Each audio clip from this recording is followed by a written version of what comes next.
Well, hey, and welcome to the Creative Corner podcast.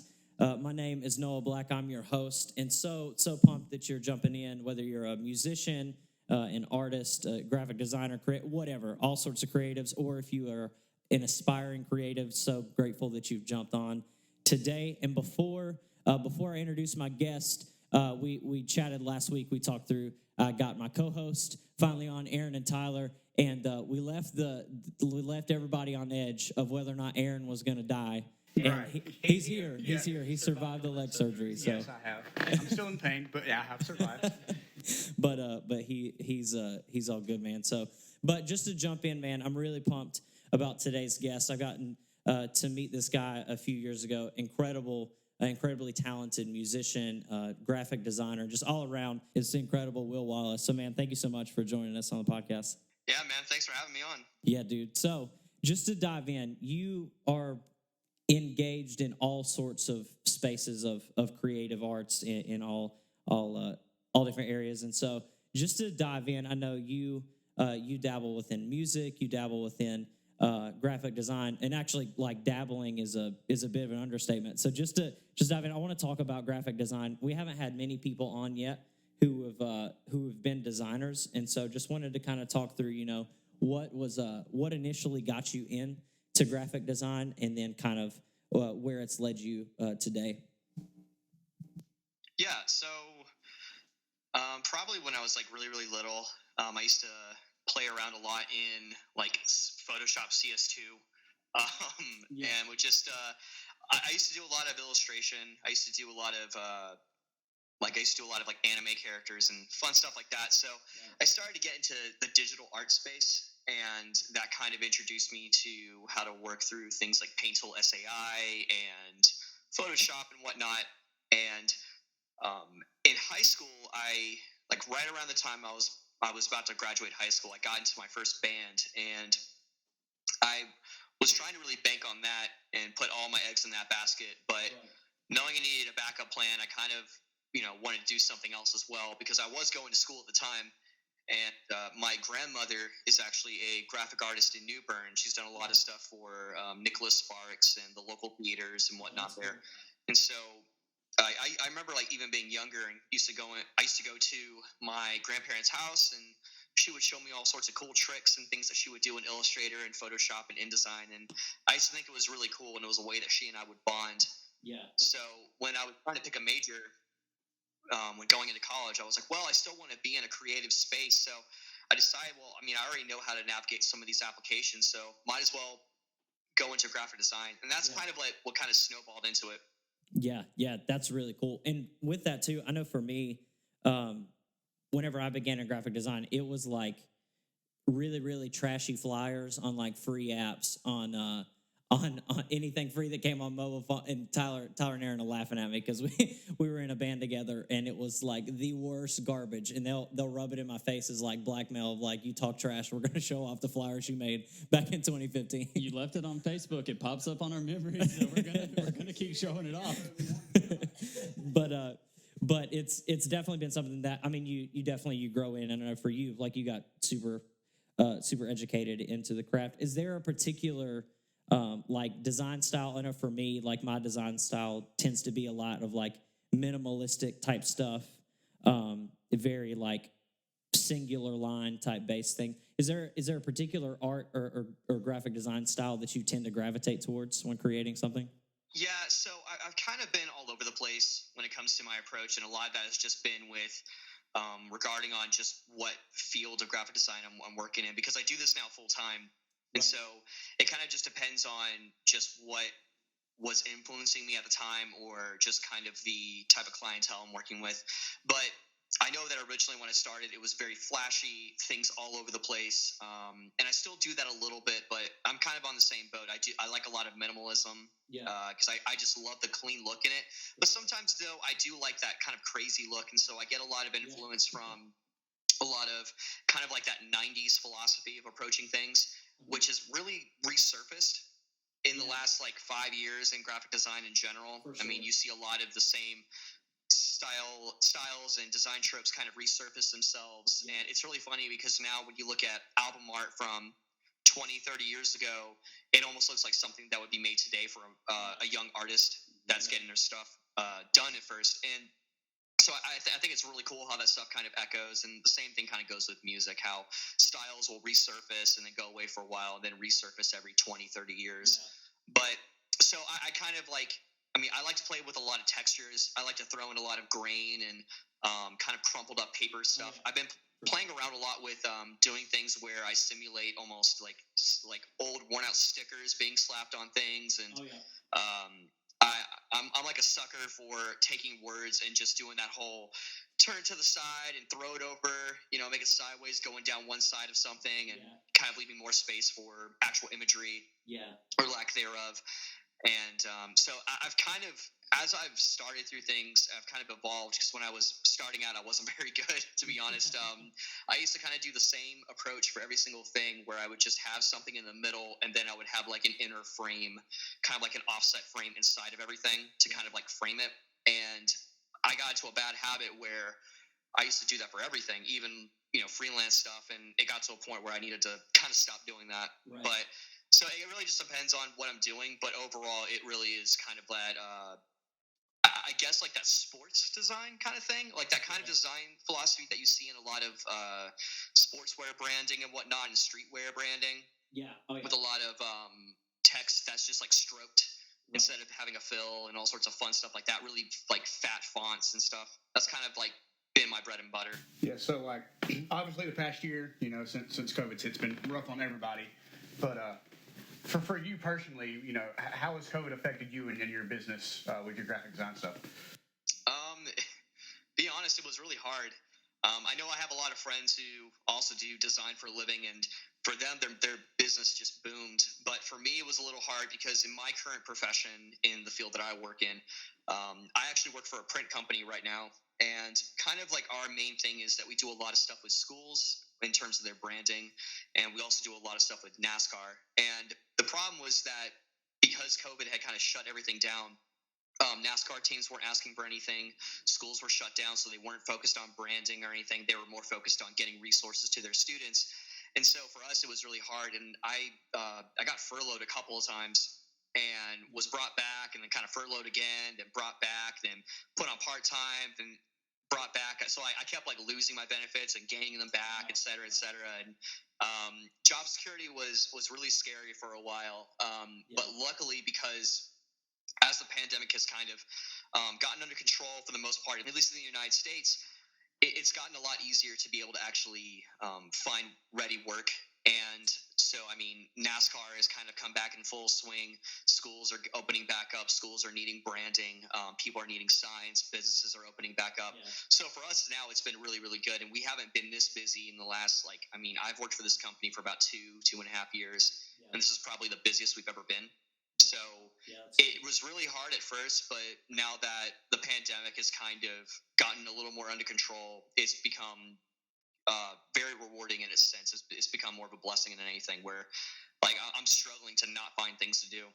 Yeah, that's crazy too. And I think it's not that the pandemic's gone away, but I definitely think people are finding ways to like acclimate with the pandemic and make it work. We talked about before, like people realizing now with their jobs in like normal 9-to-5 type stuff, that stuff pre-COVID, like people actually they don't need to have a full office full of people. They don't have to rent out space to have 30 people in, because they can actually have them working from home. And so there's weird things that I think people are realizing with that it's like I said, it was rough for a lot of people at first, but then people are realizing now, okay, here's the ways that we can acclimate to it and actually work through it. So definitely think that's huge, man.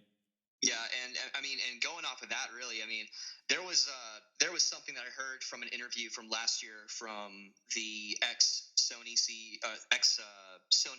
Interactive Entertainment CEO, Sean Layden, and he actually put it in a really interesting way. He has said that pre-COVID was we were still in the era of the 20th century. And post-COVID is kind of the actual birth and the actual legitimate start of the 21st century, because so many people had to adjust to things and really forced themselves into very standard things now for businesses in terms of a digital space and whatnot. And it's forced some businesses to go away, but some of those businesses in a 21st century environment where it's truly 21st century probably wouldn't have survived anyway. Wow. So as unfortunate as that is, it's really kind of propelled just the business world and society in itself into the actual 21st century. So I think now is really when that actually starts. Yeah, I think that's huge. And you bring that up to the like tech side of stuff too. You're seeing a lot of businesses like really erupt out of that. And I think you're seeing that with all sorts of entertainment platforms. People are thriving and really launching a lot of digital platforms. You're seeing that.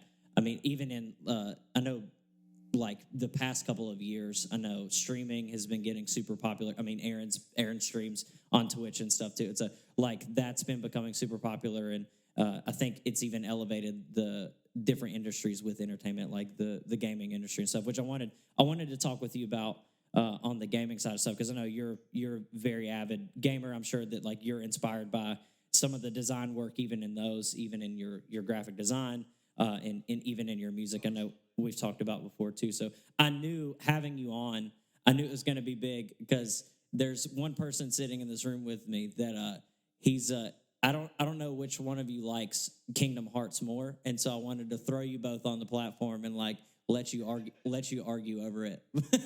So I'll start with this. What's your favorite Kingdom Hearts game? So when I would say definitively, and part of it is because of the rose-tinted glasses that I have from it, just because of my association with it when I was younger. For the longest time, Kingdom Hearts 2 Final Mix, when it finally came to the United States properly, to me was the Kingdom Hearts game. But now, to be quite honest, I really think Kingdom Hearts 3 post Remind is now the definitive Kingdom Hearts game. And for a lot of people, I think that's a little controversial. A lot of people, I think, had unrealistic expectations of what they wanted out of Kingdom Hearts 3. Right. And I think Kingdom Hearts 3 was a fantastic game, probably one of my top games ever. And obviously, I mean, I can recognize that I do have predisposed bias because of it. I mean, I've grown up loving this franchise since I was 6 or 7 years old. Yeah. But really, I think that a lot of things that people were angry that Kingdom Hearts 3 did not have. I remember when it first came out, I had a lot of people who didn't play as many of them who were trying to argue that Kingdom Hearts 3 did not have the same amount of content as Kingdom Hearts 2. But what I think that they're remembering is when they played the remaster, which only came to the United States and the West in general properly in 2013, 2014. So we really haven't had it that long. But I think people are mistaking the content that came with the international version or Final Mix with the base version. Because if you were to go back and you were to plug Kingdom Hearts 2 into your PS2, you would realize that there is a lot, not just from content that you can explore, but even just things like movesets and abilities that you don't have at all in the base game, because there was so much that they added. And I think that, at least to me, I think that was one of the biggest issues, is that people were expecting to have this certain thing, and that's just the problem with whenever you have this high anticipated thing. I think that's why if they were to ever come out with a Half-Life 3, it would never meet anyone's expectations, because it's been a game that has kind of been almost like a myth, and it's been a game that people wanted for so long that it will never meet anyone's expectations, and it'll just crumble no matter what. But I think that because people played that remaster of the Final Mix version, they're like, this is going to be exactly what Kingdom Hearts 3 is, when in reality, you have to realize that these games are about 13, 14 years apart. They have very different teams. The Tokyo team that worked on Kingdom Hearts 1 and 2, they dispersed and they went to other departments or went to other companies. The Osaka team really has been working on the Kingdom Hearts game since, I want to say 358 Days Over 2, but it might just be Birth by Sleep, which was the following game. Yeah. But they've been the ones who've kind of taken reign over the majority of the franchise. So I think it's a little unfair for people to be so critical of of a game that's being handled by a completely different team. So to bank off that, Noah and Tyler here saw me get a little. Tyler was raising his hands in victory and puffing out his chest whenever he said Kingdom Hearts. You made some good points. 2's my favorite, but here's the issues I had with 3. It wasn't necessarily like the content itself. The main story for me felt the whole Seekers of Darkness and Seven Lights and stuff. It felt rushed to me. You know, you spend 90% of the game in these Disney worlds just kind of working on Sora stuff when you've been built up to this story to where you're fighting the 13 Darknesses and gathering your 7 Lights, but it all happens within like the last 2.5, 3 hours of the game. So like for me, I felt like they could have split that up a little bit. Maybe have like the first couple worlds was you working on building Sora, getting Sora his like strength back and powers back and stuff, and then work on that story a little bit more and flesh that out. So that was kind of the not disappointment, but that was like the frustration I had. Oh yeah, and honestly, like, I mean, I'll be honest, like, I do agree with a lot of that. Like, I have a friend of mine, his name is Andrew, and he's also a huge Kingdom Hearts fan. He and I have discussed a lot of things about this, and he and I don't see completely eye to eye on this because he thinks that Kingdom Hearts 3 is without any fault. And I think he's within every single right to think that. But I agree with you on that sense because I think that there was a lot that they did well. But in my opinion, I'm sure you'll agree with this. I think there was a pacing issue to a degree. I think that the 13 Darknesses, I feel like they could have been a little more involved within the actual Disney worlds, and I don't mind at all. Like some people were angry about the whole Arendelle sequence where it felt like it was more just a marketing thing, which, I mean, in a sense, yeah, but I mean, I'm also a big Disney fan, so, I mean, for me, with Arendelle, I was fine with that. It was kind of cool seeing Sora, Donald, and Goofy within the Let It Go sequence. I thought that was really fun, but I do agree with you because I think that one thing that I thought Kingdom Hearts 2 did really well was the fact that, you know, you go to a Disney world and you fight a heartless boss, and then you come back later, and for very, very brief, because you don't spend a whole lot of time in those second visits, maybe about 15 minutes maybe, but you actually fight these organization members, and it gives you kind of a taste of what you're going to come up against. And I think that obviously, like, I know, like, they don't want those final confrontations to be there because you have to have that clash in the Keyblade Graveyard. So I understand that aspect of it, and I totally get that.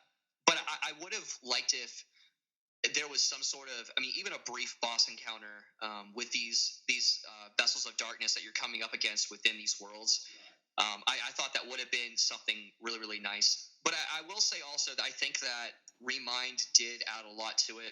Yeah. In terms of, it really added a lot more meat and potatoes to those last few hours, especially the fact that we actually were able to explore Scala ad Kylum. I remember when I first got Remind, and I spent hours just exploring Scala, not even worrying about progressing it, just exploring, because I was so enamored by the design of the world. And it felt very much like, I felt like at that moment, that was really when we were going to start to see the kind of old identity of Kingdom Hearts that was very much, you know, the last, 10 games kind of really meld with this next chapter with Union Cross and the Foretellers. So I thought that was a really, really nice thing. I mean, I wish they would have provided that in the base game, but I'm not going to fault them. I mean, they worked really hard trying to get everything up to snuff. And so, I mean, I'm not going to fault the developers at all for that. I think they did a really good job in that aspect. But I definitely agree with you on that aspect where there were pacing issues, I think, up until the end. And they could have had I think they could have had the Seekers of Darkness a little more involved in your journey as you lead up to it, instead of them just appearing, summoning a nobody or a heartless, and then bouncing out. Right. Yeah. Everything's just going over Noah's head at this point. See, y'all got so so many good reasons for like why they're your favorite, and mine is just I was an Xbox kid, so I didn't get to play it until last year, and 3 looked better. so that's why I like 3 the best. Yeah. And then all of that for me, it's all y'all's expertise that I'm just sitting over here with Minecraft and Call of Duty, and that's all I played. So, but I was about to say like that.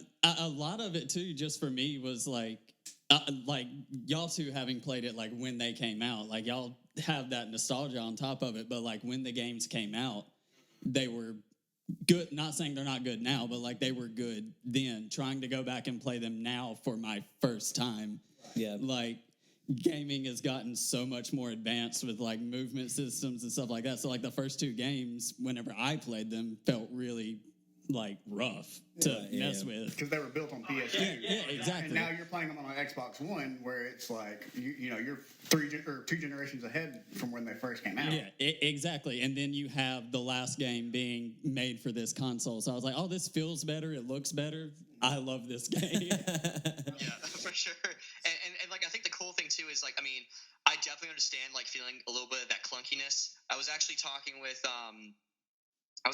somebody this morning about it on Instagram, about how there were things in Kingdom Hearts 1 that felt very clunky, but I think it's because they were trying to find a way to meld that quote-unquote turn-based style or command style combat that you see from a lot of Square Enix games and Squaresoft games of the time, and melding it with that real-time action. So the first one feels kind of clunky, but like once you get the muscle memory, it feels great. Right. But with Kingdom Hearts 2, it's so I think even still today, I think that the combat and the movement is so well done because like you can be near an enemy and they might not even be very close to you, but if you keep mashing X, you'll just zip up to them and start pounding on them with the keyblade. Yeah. And it's like things like that allow it to age really well because it's not clunky like if you were to go back and play an old platformer or something. Or even like I think also like style wise, I think that the old style, because they retained that style for all the games leading up to 0.2 and Kingdom Hearts 3. So prior to that, it was all the exact same engine and the exact same models, and so they aged really, really well because they made them in a way where it wasn't hyper realistic. And I think that's one of the problems that AAA games have now, where the graphic fidelity is such a selling point. And AAA developers are so focused on bloating the budget to create a game that is hyper-realistic, where at the time looks great, but then you look at some of these games maybe like 8-10 years down the line, and you get this weird uncanny valley to where it just doesn't look good. Right. And I think that that's something that Kingdom Hearts did a really good job at avoiding because it had such a style to it. So, we talked a lot about Kingdom Hearts, which y'all too have talked a lot about Kingdom Hearts. Yeah, what's some other video games that's some of your favorites? Yeah, what's your top ones, man? Okay, so my top games of all time, I'm a really big Square Enix fanboy, to be completely honest. But Final Fantasy is an amazing series. I would say probably, though, 12 and 10 are probably my favorite of all time, and 14. I actually play a lot of 14. I've got about like 700-something hours in that game. And I'm not even done with all the content. I'm constantly finding things to do. So Final Fantasy X, Final Fantasy 12, and Final Fantasy 14 are probably my favorite Final Fantasies. I'm a really big Persona fan. I'm actually currently playing through my first playthrough of Persona 4 Golden on my Vita. And me and one of my best friends, he's also someone who he and I became friends when we were working at a grocery store together in college, and we actually bonded because we were both Kingdom Hearts fans. So he and I are actually going to be playing Persona 3 for the first time on some original PS2 hardware. So I'm actually going to be cleaning up one of my PS2s and like restoring it and giving it to him so he can actually, play the game with me. And we're going to kind of like almost book club it a little bit, where we're going to go a few chapters and then we'll meet in voice chat and be like, all right, so where are you at? I'm at here. Where are you at? And we're going to discuss what we think about the mechanics and the story and the characters so far. So it's going to be a really interesting experience. I would probably say other games that I'm a big fan of. I mean, I'm a big Dance Dance Revolution fan. That game, or that series of games, was always really fun. Extreme 2 is still my favorite out of all of them. I actually bought a copy of it for my PS2 about 2 weeks ago. and was just going through and playing it with my controller because I currently don't have a dance pad, and just having that nostalgia, going back through and hearing old songs I haven't even remembered existed, was a lot of fun. But I mean, a lot of the games that I really like are either MMOs or JRPGs, really. When I was younger, I used to really like a lot of AAA games, and there's some that I still like, but overall, I think a lot of them, just from observing just how the industry, especially in the AAA atmosphere, or the AAA just kind of like sphere, has become very anti-consumer, very predatory in a lot of sense, and there's not a whole lot of innovation or creativity. A lot of games will say they're different from the others, and they all end up just being an online-only loot shooter or something of the sort that's just kind of copy and paste and soulless, at least in my opinion. And so I don't get a whole lot of enjoyment out of those games. Yeah. So yeah, like one of my favorite games is Destiny. Banking off the looter shooters. I mean, I will say Destiny 2 was a lot of fun. If you're playing with friends, it's a blast. No, I can see that. Like it's been honestly, it's been a little bit stale the past year.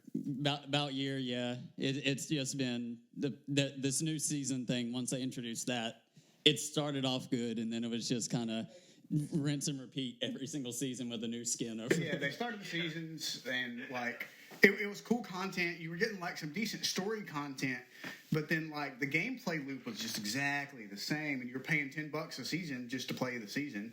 So I mean, yeah, I get it. You know, stuff like that, and then like even Call of Duty, you know, are doing the same thing now. Or you're Tyler and you pay $50 to have somebody play it for you. Look, listen, I used Guardian Services like twice because I wanted those Trials emblems, all right? I'm not that good at the game. I mean, exactly, though, because, I mean, it's kind of like you have this because, you know, like the whole joke with FIFA, it's like, EA's like, all right, we need to make the next one, and they just copy and paste the folder into a new folder named the next year. And it's I mean, it's kind of gotten that way with a lot of games, I think, where they know it works. They have a lot of these people who really look into the engagement of their players, and they know what ticks with them. I mean, like, for example, a lot of times now, at least, when a game comes out, I'm sure that one of the things that they consider most of all now is it like a streamable game? I mean, if you look at some of the biggest games right now, if you look at Fortnite, Among Us, Fall Guys, Valorant, Phasmophobia, these games are popular because they can be streamed with other people, and so you can watch people play them. Yeah. And I think that that's kind of become the main focus now. And on the opposite side of the spectrum, if you want a single-player game, you either get a game that doesn't play very well, or you get a game that has a super bloated budget that takes like 5 or 6 years to come out.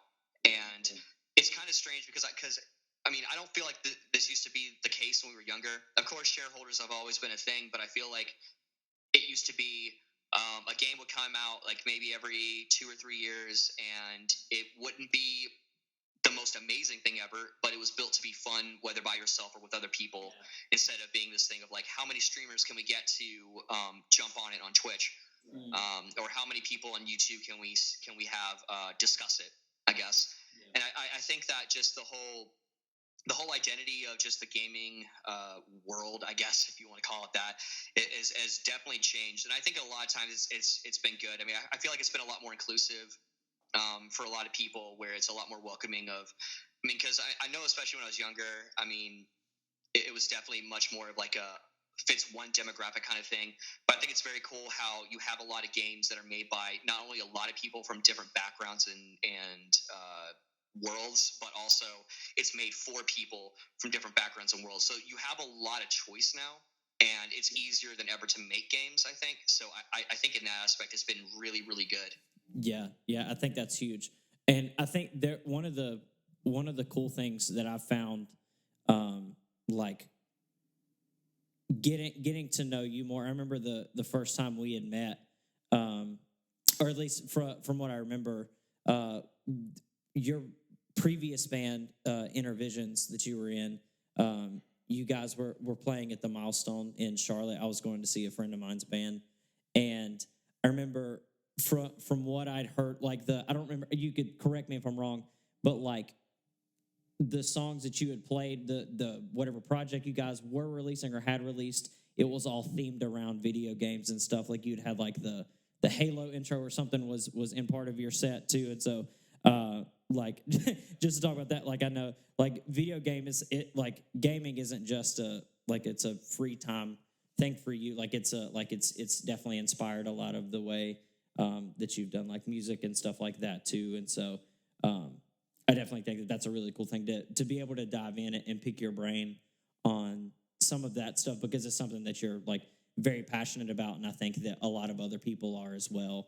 Because it's definitely it's a great thing to build community in and to get to know more people and stuff. And so I definitely like hearing about that. But just to even dive in a little bit deeper, I want to pick your brain a little bit about you as a musician as well. And so I know I'd mentioned Intervisions, but talking through what's just from whenever you either first picked up an instrument or whatever, what initially got you into doing music, and then what kind of projects have you been in? I know you're kind of like multi-genre, if that's even a word, is what I would say. But just kind of talking through that of your music background as well.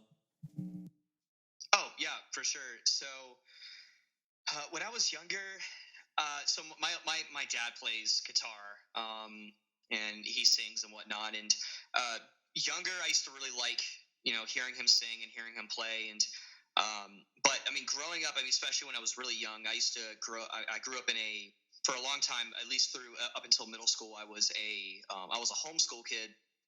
And I was very much I grew up in a very religious homeschool conservative family. And so really everything that we did in terms of media we consumed and everything else all revolved around religion.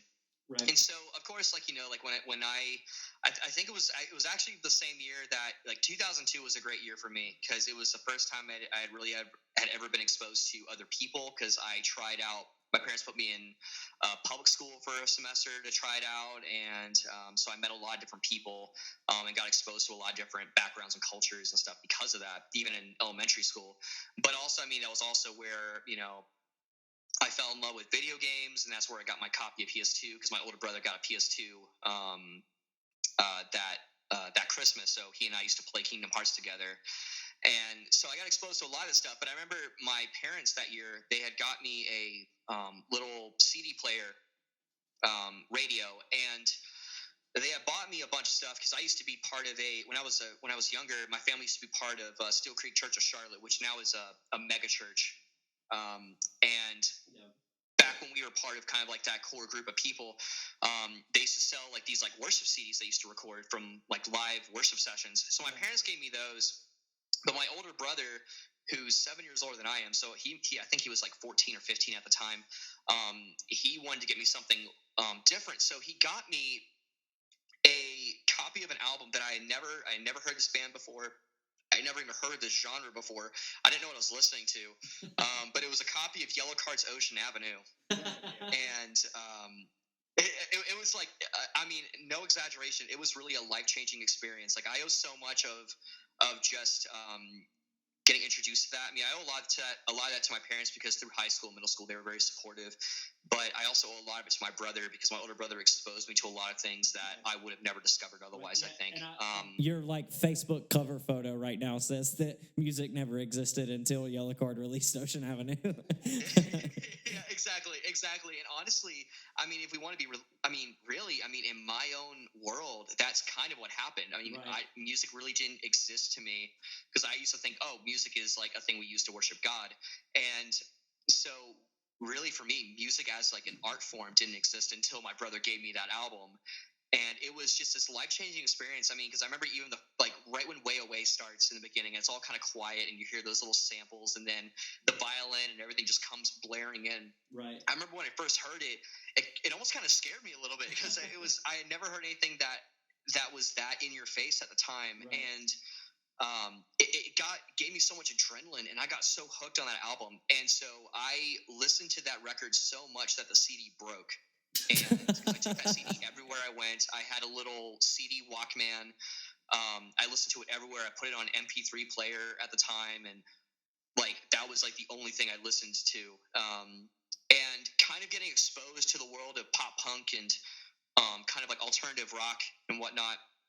I had a lot of draw to it because I mean, growing up, I was a hyperactive kid, and I didn't really have a whole lot of ways to kind of like be loud and almost obnoxious without annoying my parents, really.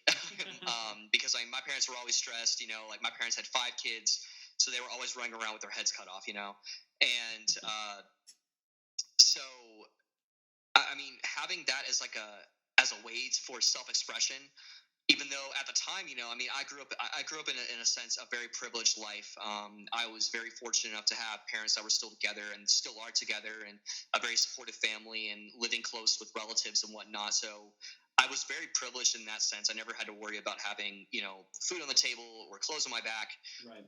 So I mean, I was much more blessed than other people. So I definitely couldn't relate to a lot of things that the genres I were getting into at the time. I couldn't relate to a lot of that stuff until I actually moved out after college.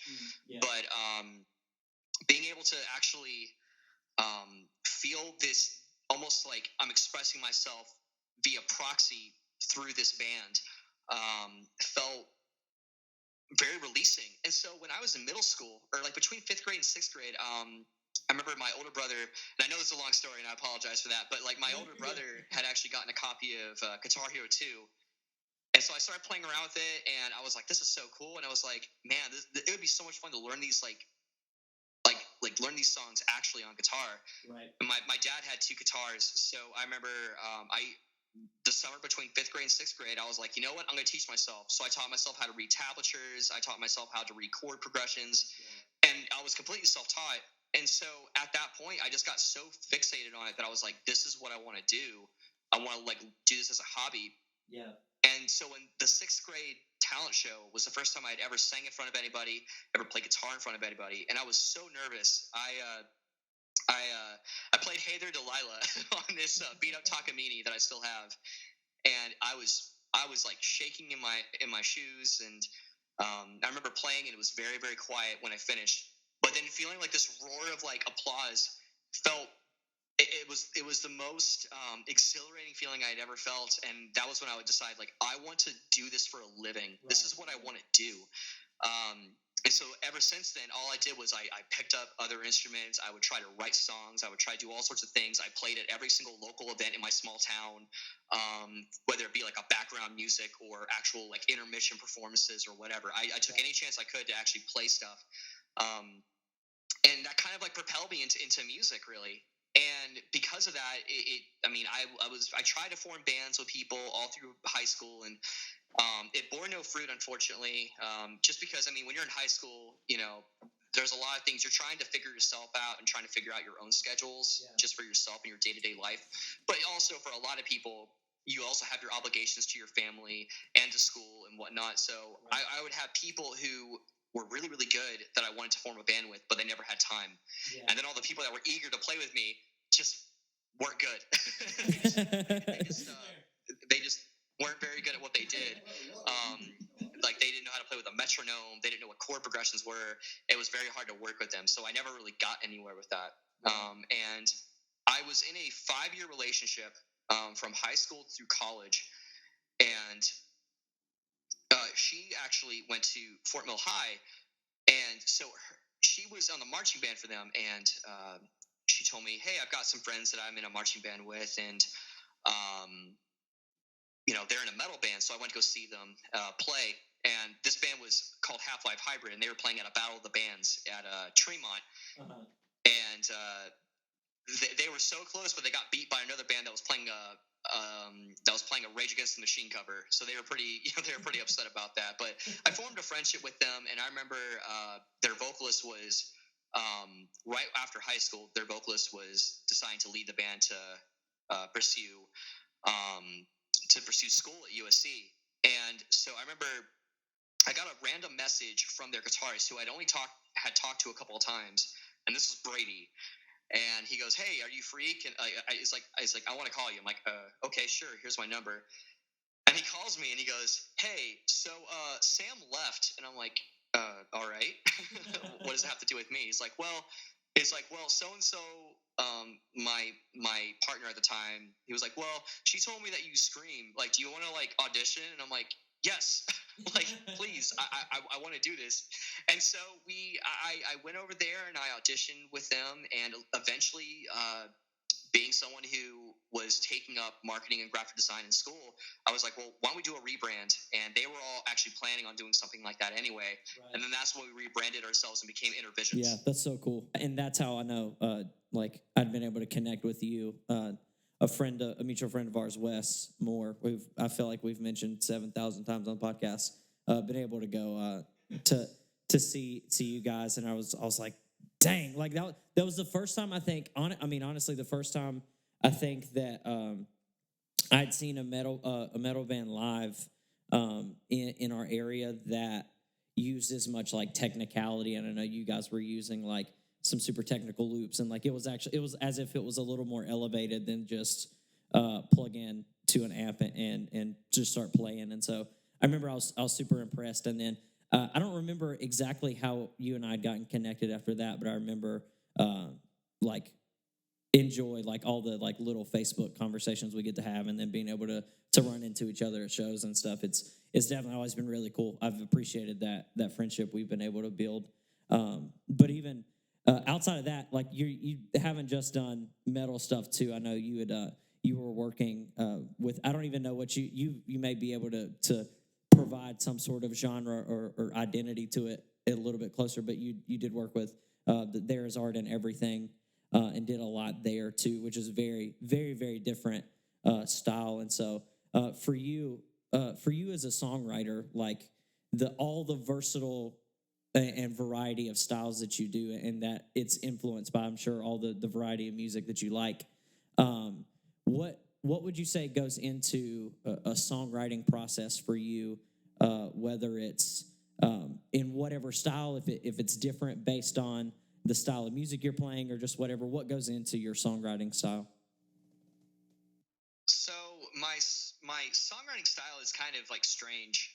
There's never really a process necessarily. It kind of just kind of comes in ebbs and flows. So sometimes, like, I mean, I'll think of a line. I'm like, oh, that's really cool. I'll write that down and maybe use that for something. Right. Or I'll just be noodling around on my guitar or playing around with some beats or something. And then I'm like, well, this might flow actually with something. And then I just start putting things together, and then it just kind of like comes together that way. I do know that usually what I've done out of any time I've written anything is I'll write the music first, and then I'll write lyrics for it later. A lot of times I would write things and I wouldn't even know what it was going to be about. Like so There Is Art in Everything has kind of been like we kind of consider ourselves like a music collective almost, right. Or like a kind of like or just like an art kind of project.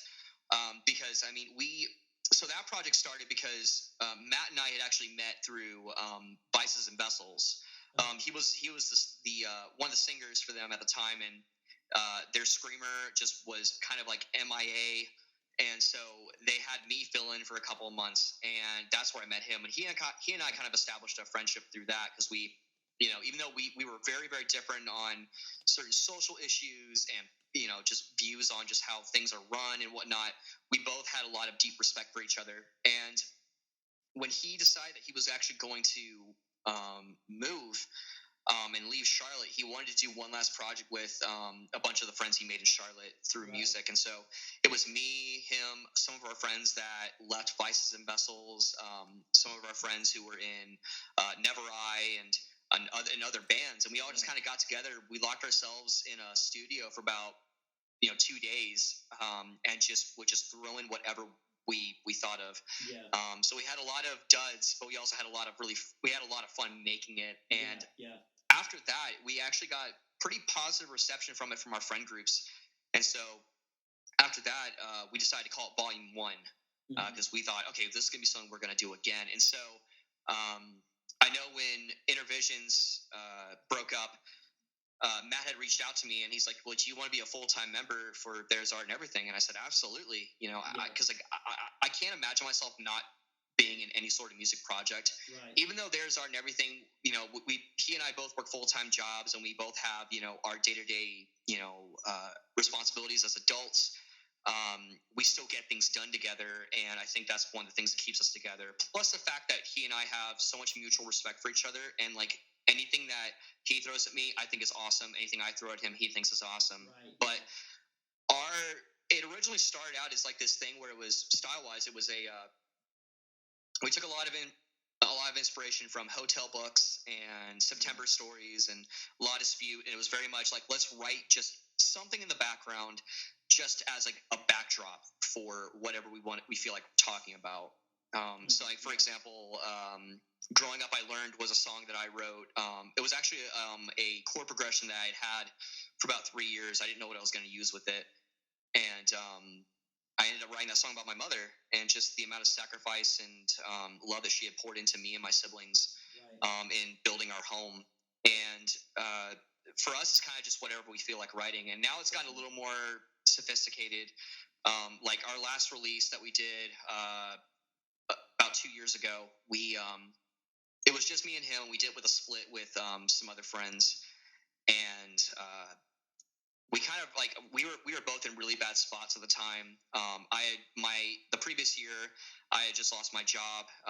My partner of 5 years had left me, and my grandfather had just passed away, and so I was in a really, really bad spot and just not really knowing what I was going to do. And he was going through certain similar things where he was also stuck in a rut. And I won't speak for him because that's more of his story to tell. But we both just were like, we just need to get this out, and we just need to write something. Yeah. And so we wrote songs just kind of like about stuff that we were struggling with.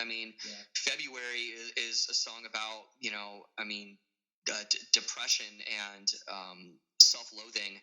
And August, it was kind of fitting because I wrote mine and I called it August, partially because he called his February, but also because that was when my partner had left me, was in August of that year. And so I kind of just needed to write about just how I felt kind of strung along, and how there was a lot of problems in the relationship, and a lot of it was not. There was a lot of things in it that were her, but a lot of it was me too. We just were not very good for each other, and we didn't really realize that until after the fact. But just being able to write about this stuff, and we're trying to tackle higher topics now, just a little things about self-awareness and whatnot, and just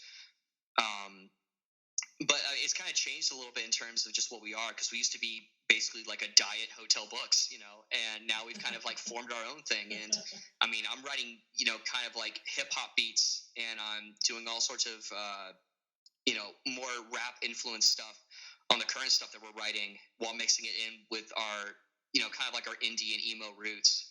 Yeah.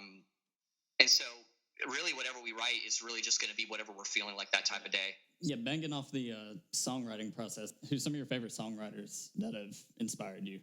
So, obviously, like my whole life, I've been a really big fan of, Aaron Gillespie, Ryan Key, Spencer Chamberlain, Mike Haranica. Those have been really big guys for me. So Devil Wears Prada, Yellow Card, and Under Oath have always been really big for me. But also, Martin Johnson from Boys Like Girls. I really have loved everything he's ever done. He now has a project called The Midnight, which is very much much more of his own thing. Instead of being rock influenced, it's much more of kind of like that, kind of like Miami Vice style, kind of like synth kind of stuff. Yeah. It's really, really cool. But in the last few years, really for me, I've been a really big fan of Nothing Nowhere and Oliver Francis. Those have been probably like two of my biggest influences in recent stuff that I've written. Yeah. I just love how over the years both those guys have kind of formed into, they've kind of come into their own and really found a really good way to blend in those pop punk and emo roots with hip hop and rap. And just seeing that, I see that sound and I'm like, that's the kind of sound that I want. And that's the kind of sound that I just really enjoy. I used to, when I was younger, I used to be one of those guys that was like, no, dude, if they're not playing quote unquote real instruments, it's not real music. And, as you get older, you kind of grow out of that, that immature mindset. Yeah. And now these days, most of what I listen to is I listen to a lot of electronic, I listen to a lot of hip hop. Yeah. And, it just really appreciating that art form for what it is. And really realizing how much of that, I was really putting off and not really realizing just how respectful of an art form it is. And so really just trying to take that newfound love for those genres and mix it in with what I already loved. And I feel like Nothing Nowhere and Oliver Francis have done such an amazing job at kind of like painting a canvas of what that looks like for me. Yeah, I gotta be honest with you. The amount of times that I've heard Nothing Nowhere from the two people in this room, and that I still haven't listened to it yet, and they've been mean mugging me ever since. You need to listen to Trauma Factory when we end this. Dude, you gotta. This stuff is so good. But yeah, bro, I've heard them say it so many times. And we've been bringing up too. You're talking about a lot of that too. We've been on this discussion of what metal releases are coming out this year. Is there anything that you are looking forward to / that's come out in 2021? Maybe not even necessarily metal, but just in general, some like different things that have coming out or announced in 2021. What's something that you're looking forward to a lot? I've been really excited for Kawanashi. They've been working on stuff, and they're coming out with a new release soon, and I am so excited for that. They're kind of like a mathcore kind of band, almost like a mathcore emo post-hardcore band, but they're so good, and they talk about a lot of things that a lot of people have talked about, but I feel like the way they talk about it is a lot more real.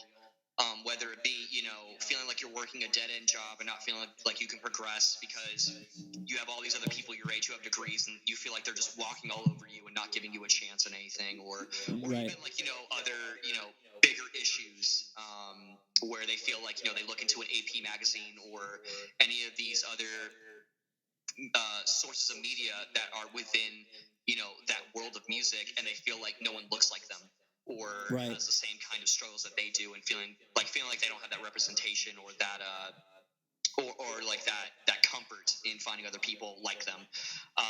So I would say like that, and then also of course Devil Wears Prada is coming out with Zombie 2 EP. Oh, I did not know that. Yeah, dude, they're coming out with Zombie 2. And, I didn't know that. They've actually done a bunch of limited releases for a bunch of vinyl versions of it that have all been on pre-order, and they all sell out immediately because they only do like 300 of each colorway. I remember, Tyler, whenever you had gotten the I remember I went through your CDs one day. This may be news to you, but you had like just gotten the Devil Wears Prada, the first Zombie project. I remember that and being like, holy crap, what the heck is this? Yeah, no, back in the days of good old Pirate Bay, Yeah. I downloaded that, and that was like that on top of like some other stuff. Like whenever I was playing Black Ops 1 Zombies, like that was always on repeat while I was playing. So yeah, ended up buying the CD. But yeah, no, whenever I found out they were making a part 2 to that, I'm super pumped for that. I didn't know that. That's exciting. That's stupid exciting. Oh yeah. Yeah, so they're coming out with that, and I think they're coming out with something else. I know that I think it was last night they had posted a cover, and I don't know if it's going to be a single.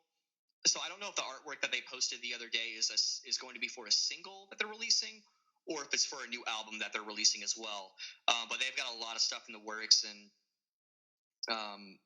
so really, I mean, for me, it's been Kawanashi, Devil Wears Prada, and I know Oliver Francis is probably working on some new stuff too, because he actually released a new single couple months ago that kind of illustrates what his new style is, where he's really coming to his own, and it just sounds so freaking good. And I remember he actually what's really interesting is that song that he came out with was actually co-produced by Aaron Gillespie, which is insane to me. Wow.